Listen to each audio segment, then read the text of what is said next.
नमस्कार दोस्तों, मैं डॉक्टर विनीता पांडे एक बार फिर उपस्थित हूँ आपके सामने। आज हम बात करने वाले हैं विज्ञान शिक्षण की प्रमुख विधियों के बारे में। तो जैसा कि हमने पिछले वीडियो में देखा था कि विज्ञान शिक्षण है क्या और इसकी शिक्षा में क्यों आवश्यकता हुई और इसका क्या महत्व है। अब आगे हम देखते हैं कि विज्ञान को पढ़ाने के लिए कुछ विधियाँ होती हैं जो अक्सर परीक्षा में पूछी जाती हैं। तो विज्ञान शिक्षण की जो प्रमुख शिक्षण विधियां हैं उसमें आपकी सबसे पहली है प्रदर्शन विधि। तो प्रदर्शन विधि क्या होती है? इसमें व्याख्यान विधि की अच्छाइयों के साथ प्रदर्शन को भी सम्मिलित किया जाता है। जैसे अगर हम देखें तो आपका जो प्रदर्शन विधि होती है उसमें हम चार्ट, मॉडल वगैरह इस तरह की कुछ चीज़ों को दिखाते हैं और कोई भी काम जो होता है वो उसमें करके दिखाया जाता है। और इसका जो गुण होता है वो ये होता है कि प्रदर्शन विधि के द्वारा छात्र वास्तविक पदार्थों को क्रियात्मक रूप में देख सकते हैं। जैसे यदि हम कहें कि रेत जो होती है उसको छाना जा सकता है, तो आप उसको उदाहरण के द्वारा और सामने आप एक छन्ने से रेत को छान करके भी दिखा सकते हैं।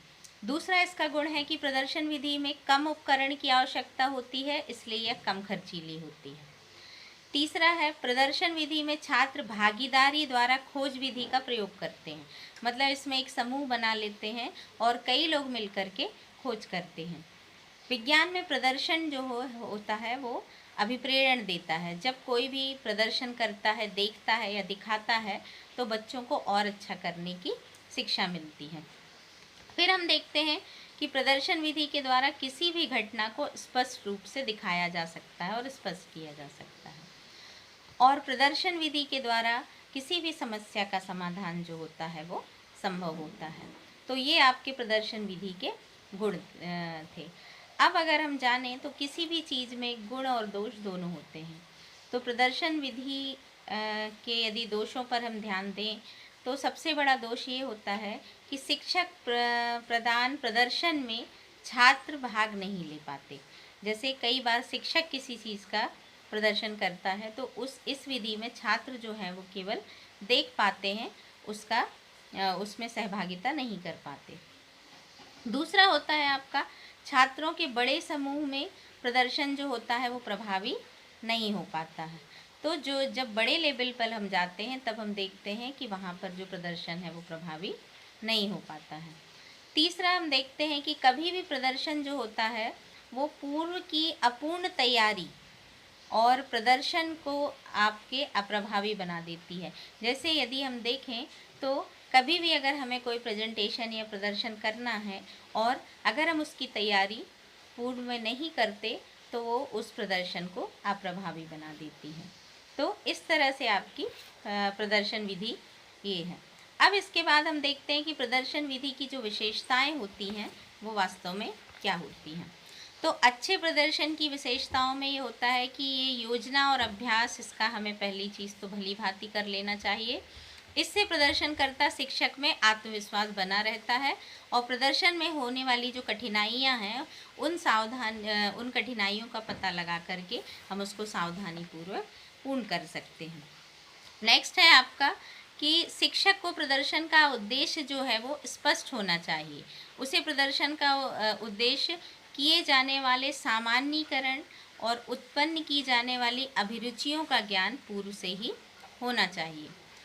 प्रदर्शन में शिक्षक के साथ छात्रों का भी सक्रिय सहयोग होना चाहिए। छात्रों से उपकरणों को व्यवस्थित कराना, उपकरण ठीक कराना, प्रदर्शन के बीच में प्रश्न अवश्य करते रहना चाहिए, जिससे यह पता चल सके कि छात्र जो हैं वो समझ रहे हैं या नहीं समझ रहे। और प्रदर्शन के महत्वपूर्ण और कठिन बिंदुओं को सरल भाषा में समझाते हुए श्यामपट्ट पर लिख देना चाहिए। जब हम कोई भी चीज़ विद्यार्थियों की मदद से करते हैं और आपके ब्लैक बोर्ड पर उसको लिखते हैं, प्रदर्शित करते हैं उसके आंकड़ों को, तो विद्यार्थियों को बहुत ही आसानी से समझ में आता है। नेक्स्ट है प्रदर्शन में प्रयुक्त होने वाले उपकरण जो हैं वो बाईं ओर व्यवस्थित करके रखना चाहिए और जो उपकरण में उपयोग हो चुके हैं उनको दाईं ओर रखना चाहिए। तो इससे आसानी से ये पता चल जाता है कि कौन से उपकरण का उपयोग हो चुका है। नेक्स्ट है आपका कि शिक्षक छात्रों से कहें कि वे जो कुछ भी कर रहे हैं उसे अपनी नोटबुक पर लिखते रहें। तो इससे क्या होता है कि बच्चा पहली चीज़ आपको देखता भी है, ऑब्जर्व करता है और उसके बाद वो लिखता है, तो उसका ज्ञान जो है वो परिपक्व हो जाता है। और प्रदर्शन कक्षा के सभी छात्रों को स्पष्ट दिखाना चाहिए ताकि सारे बच्चे जो हैं अच्छे से देखें। और प्रदर्शन की टेबल जो हो वो ऊंची होनी चाहिए और उस पर पर्याप्त प्रकाश की व्यवस्था होनी चाहिए। प्रदर्शन को अधिक वास्तविक और रुचिकर बनाने के लिए हमें अन्य सहायक सामग्रियों का भी प्रयोग कर लेना चाहिए। तो ये थी आपकी प्रदर्शन विधि। आशा है आप सभी को समझ में आई होगी। ये बहुत इम्पॉर्टेंट विधि होती है, परीक्षा में पूछी जाती है, तो आप इसकी तैयारी करें। धन्यवाद।